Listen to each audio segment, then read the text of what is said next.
Halo adik-adik kelas 12, bertemu lagi dalam pembelajaran biologi.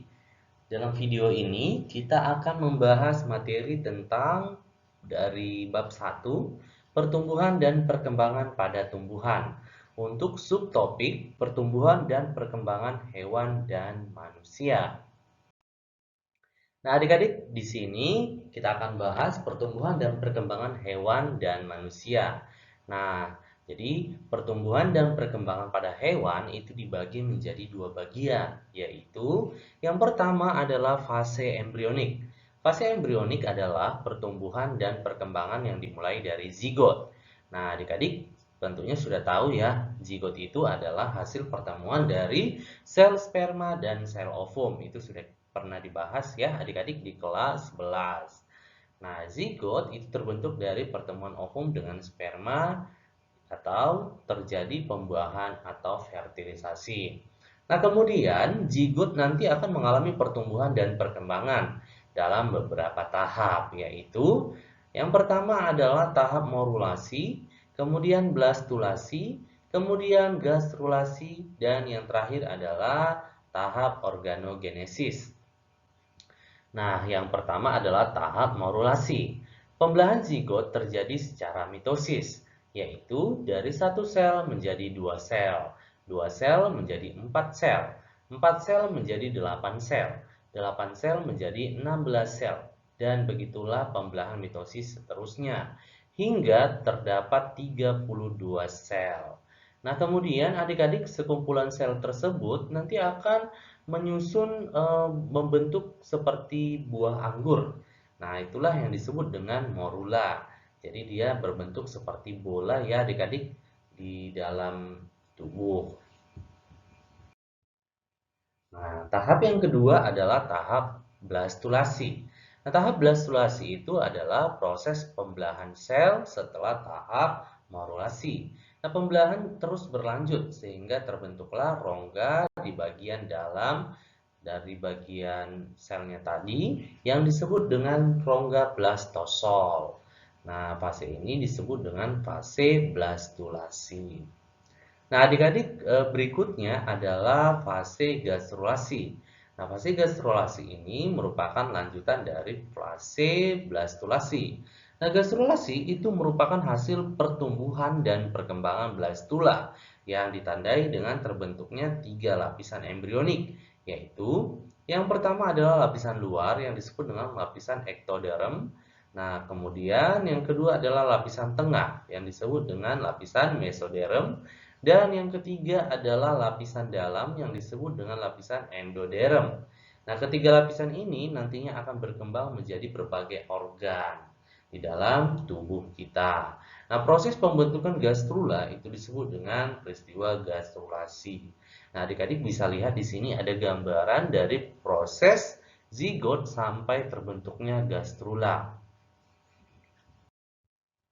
Nah, berikutnya adalah tahapan organogenesis. Nah, organogenesis itu adalah proses pembentukan berbagai macam organ tubuh yang berkembang dari 3 lapisan yang terbentuk pada saat proses gastrulasi. Nah, organ-organ apa saja yang terbentuk? Nah, yang pertama dari lapisan ektoderm atau dari lapisan luar nanti akan berkembang menjadi rambut, kemudian kulit, kemudian sistem saraf, dan sistem indera. Nah, kemudian dari lapisan mesoderm nanti akan berkembang menjadi otot, kemudian rangka, kemudian alat reproduksi, alat peredaran darah, dan alat ekskresi atau pengeluaran. Nah, kemudian adik-adik ya, dari lapisan yang paling dalam atau lapisan endoderm nanti akan berkembang menjadi alat pencernaan dan alat pernapasan. Nah, untuk organogenesis dari beberapa jenis hewan, nah adik-adik bisa lihat gambarnya di sini. Nah, pada tahap awal ya embrio yang terbentuk itu hampir sama ya adik-adik untuk beberapa jenis hewan ini seperti ikan, salamander, katak, kemudian manusia juga ya.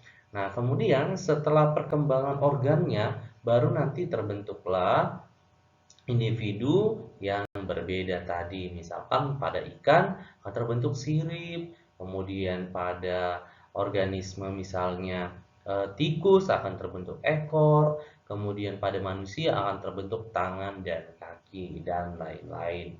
Nah, di sini bisa kita lihat ya adik-adik perbedaannya. Nah, kemudian fase setelah embrionik memasuki yang kedua adalah fase pasca embrionik. Nah, pertumbuhan pasca embrionik itu dimulai ketika hewan lahir atau telah menetas. Nah, semua anggota tubuh akan mengalami pertumbuhan dan perkembangan. Namun, kecepatan pertumbuhan dan perkembangan antara bagian tubuh yang satu dengan bagian tubuh yang lain itu tidaklah sama ya adik-adik, di mana pertumbuhan ini tidak berlangsung secara terus-menerus, melainkan akan berhenti setelah mencapai usia tertentu. Nah, perkembangan dimulai ketika alat kelamin telah mampu memproduksi sel-sel kelamin. Nah, jadi adik-adik ya, pertumbuhan dan perkembangan pada hewan yang pertama adalah metamorfosis. Nah, metamorfosis itu adalah peristiwa perubahan bentuk tubuh secara bertahap yang dimulai dari larva sampai dewasa. Nah, metamorfosis terjadi pada serangga dan amfibi. Berdasarkan prosesnya, metamorfosis serangga dapat dibedakan menjadi dua, yaitu metamorfosis sempurna dan metamorfosis tidak sempurna. Nah, adik-adik contohnya ya pada kupu-kupu. Nah, metamorfosis itu dimulai dari tahap telur, kemudian larva atau ulat kecil, kemudian ulat dewasa, kemudian pupa atau kepompong, dan membentuk individu menjadi kupu-kupu dewasa. Nah, begitu juga dengan katak. Nah, jadi diawali dari telur, kemudian menjadi berudu, kemudian menjadi katak muda, dan katak dewasa. Nah, inilah metamorfosis secara sempurna. Nah, kemudian pada hewan, pertumbuhan dan perkembangannya itu ada yang disebut dengan peristiwa metagenesis. Nah, metagenesis adalah proses pergiliran hidup atau pergiliran keturunan, yaitu antara fase seksual dan aseksual. Nah, hewan dan tumbuhan yang mengalami metagenesis akan mengalami dua fase kehidupan, yaitu fase yang bereproduksi secara seksual dan fase kehidupan yang bereproduksi secara aseksual. Nah, contohnya kita bisa lihat pada metagenesis ubur-ubur. Nah, jadi tahapnya itu ya adik-adik, di mana ubur-ubur ini melakukan fertilisasi internal. Nah, sperma dan sel telur akan bertemu atau mengalami fertilisasi, kemudian membentuk larva planula. Nah, kemudian larva planula akan berkembang menjadi skipistoma. Nah, skipistoma akan menjadi polip muda. Nah, setelah itu nanti dari bagian ujung polip muda akan terbentuk strobila. Kemudian strobila akan lepas membentuk evira. Nah, kemudian evira akan berkembang menjadi ubur-ubur dewasa. Nah, ubur-ubur dewasa ini disebutlah dengan fase medusa. Nah, pertumbuhan dan perkembangan pada manusia juga hampir sama dengan pertumbuhan dan perkembangan pada hewan. Manusia juga mengalami pertumbuhan dan perkembangan, di mana proses pertumbuhan dan perkembangan pada manusia itu diawali dari fase embrionik dan fase pasca embrionik. Nah, fase embrionik pada manusia itu dimulai saat pertemuan sel sperma dengan sel telur dan menghasilkan zigot. Kemudian zigot nanti akan berkembang sampai terbentuknya bayi di dalam rahim. Nah, kemudian setelah bayi lahir, maka memasuki fase yang kedua, yaitu fase pasca embrionik. Jadi, adik-adik, fase pasca embrionik itu dimulai dari fase yang pertama adalah fase bayi, kemudian fase balita, kemudian fase anak-anak, kemudian fase remaja, kemudian fase dewasa, dan yang terakhir adalah fase manula atau manusia yang lanjut usia. Nah, itulah fase pertumbuhan dan perkembangan pada manusia. Demikian pembelajaran kita ya adik-adik. Semoga bermanfaat. Jangan lupa ya di subscribe channel ini. Terima kasih.